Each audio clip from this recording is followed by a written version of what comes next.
Bom, essa foi uma semana do barulho. Então, nós tivemos a confluência de um conjunto de fatores que acelera muito o tempo político. O primeiro foi, digamos, o dossiê Intercept aí, trazendo mais informações. Já tinha mostrado, digamos, aquela postura dos procuradores, do procurador-geral, de faturar com palestras em cima da Lava Jato, mostrou as articulações entre o Lava Jato e o juiz Sérgio Moro, e finalmente hoje comprovou que a Lava Jato, principalmente o Deltan Dallagnol, estava envolvido com a questão da quebra do sigilo fiscal dos ministros Gilmar Mendes, Dias Toffoli e esposas. Então hoje chegou num ponto sem retorno ainda. Hoje o Celso de Mello deu uma baita declaração braba aí. Quando o Celso de Mello fala, é porque já transitou em julgado no Supremo. E o Celso de Mello é um bravo garantista desde que não se coloque para atrapalhar a vida dele os direitos do prisioneiro político Lula. Então, digamos, isso aí esse foi o primeiro ponto relevante. O segundo foi simultâneo. Essa questão do Sérgio Moro, da investigação sobre os hackers, que nem diz ele, né? E a reação do Sérgio Moro, que foi muito mais comprometedora do que a própria investigação em si. Né? Quando ele começa, antes de começar o inquérito, o interrogatório sobre os hackers, ele já dizendo que os hackers tinham fornecido para o Intercept, ligando para várias autoridades, ou para espalhar um clima de terror que permitisse a ele radicalizar contra o Intercept, ou para fazer uma chantagem emocional, dizendo eu sei o que você fez, né? Ou para mostrar serviço e pretender gratidão. Né? Mas, de qualquer modo, ele se enrolou completamente aí e começou finalmente a abrir brechas aí no último bastião de defesa dele, que é a Globo. Né? Nem a Globo vai conseguir segurar daqui para diante. Né? O terceiro fato foi essa incontinência verbal aí do Bolsonaro nos últimos dias aí, que mostrou um sujeito completamente fora do equilíbrio. Ele não é normal, digamos assim, nos julgamentos dele, na reação dele.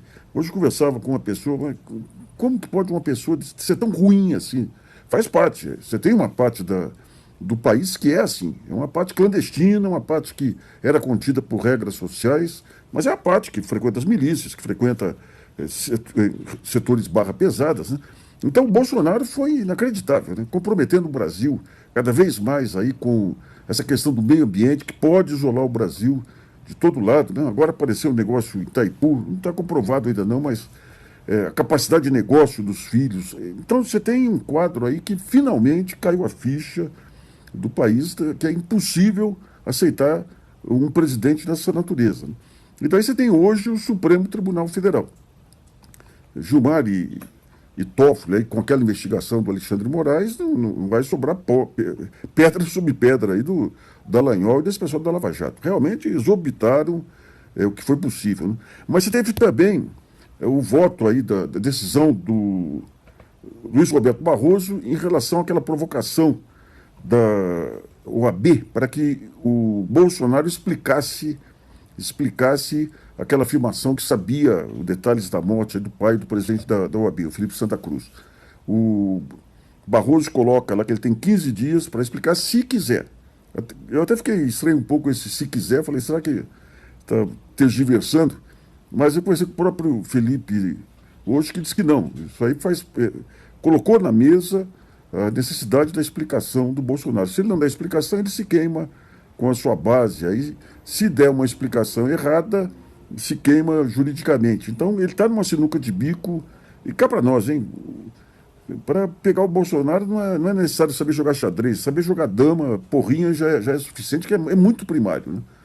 Então, você vai ter agora, nesses próximos dias, vamos ver o Supremo com as outras manifestações. Hoje, o Bolsonaro voltou a falar asneira de novo, acusando os membros da Comissão de Mortos e Desaparecidos de terroristas. Estão vindo ações aí, denúncias contra ele pelo fato de acusar a AP de ser terrorista. A AP sempre foi a mais moderada das organizações que reagiam aí contra o regime militar. Então ele está se enrolando de todo lado. Esse desaforo que ele fez ao chanceler francês aí não tem cabimento, né? Agora você tem o Itamaraty. Hoje proibiram um livro do Itamaraty, porque tinha um prefácio do Rubens Recupero, um dos mais brilhantes diplomatas da história da diplomacia brasileira. Esse imbecil do chanceler proíbe o livro porque ele criticou o Bolsonaro. Então, todo esse processo, você pega a comissão dos desaparecidos, ele coloca lá um sujeito dos porões, aí um sujeito que enalteceu o brilhante Ustra. Então, está ficando cada vez mais impossível, digamos, a aceitação do Bolsonaro. E quando você tem as âncoras dele sendo atingidas aí, que é a Lava Jato, o princípio da Lava Jato sendo um striptease aí, e o próprio Sérgio Moro, então você vê que tem jogo pela frente. O Supremo começa a acordar. Não dá para pôr a mão no fogo, porque pode sair queimada, tostada a mão.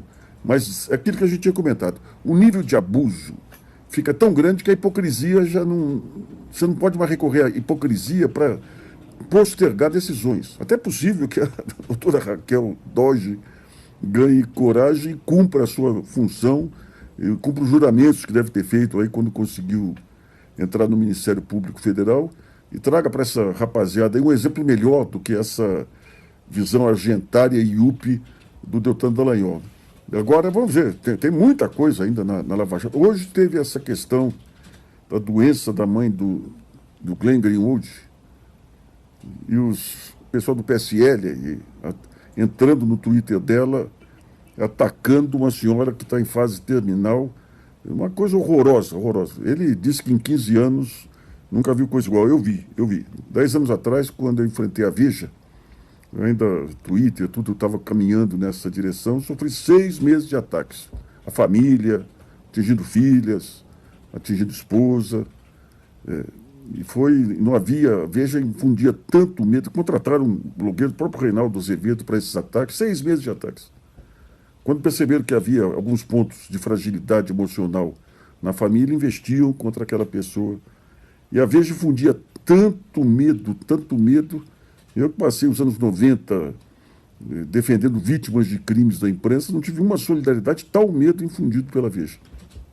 Hoje você tem a Veja, não é a Veja, você tem uma nova Veja, agora tentando recuperar a imagem que foi totalmente comprometida por esses tempos de guerra cultural que foram trazidos pelo Roberto Tivita. Não foi o Olavo de Carvalho.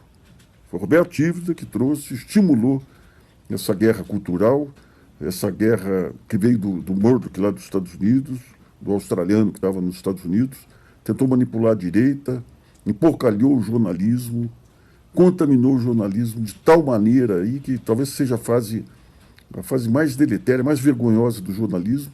E agora estamos todos aí nessa luta para tentar juntar os cacos aí, recuperar o jornalismo, recuperar a justiça, com personagens. É interessante, né? A gente estava discutindo que o que cria esses personagens são circunstâncias. Em outras circunstâncias, o Deltan seria um jovem surfista aí, cliente da XP, mas sem entrar nessa gana que ele entrou, nessa coisa de ameaçar ministro do Supremo. É a circunstância que faz. Sérgio Moro seria um juiz apagado lá de Curitiba, lá se não fossem circunstâncias. As circunstâncias transformaram o Rodrigo Janot de um procurador da microgestão do Ministério Público para um sujeito que ajudou a destruir a indústria brasileira. E, ao mesmo tempo, as circunstâncias estão promovendo um revigoramento aí. Ministros que estavam de cabeça nesse jogo, hoje são garantistas, jornalistas que ajudaram a infundir o ódio e tudo, fizeram a reciclagem. Se teve ontem, hoje teve um evento para a Eugênia Gonzaga, que é ex-presidente da Comissão de Desaparecidos, fazer um balanço com familiares de desaparecidos, aí mostrando a importância que é do ponto de vista humano você dar esse apoio. Né? E daí estava conversando com um representante da UAB de São Paulo, ontem teve um evento na UAB aqui com... Nós estamos retornando, é gozado, né? Como é que chama? Você teve aquele cavaleiro que ele morre e daí colocam ele no cavalo para enfrentar... Ainda vou lembrar... Mas todas aquelas entidades que ajudaram na grande luta pela redemocratização estão de volta. A ABI está de volta, a OAB Brasil está de volta, a OAB São Paulo está de volta. temos agora a Comissão Arnes, temos a CNBB. Então, não sei quem escreveu aí que o Bolsonaro vai ser o principal responsável pela unificação do país, e está sendo.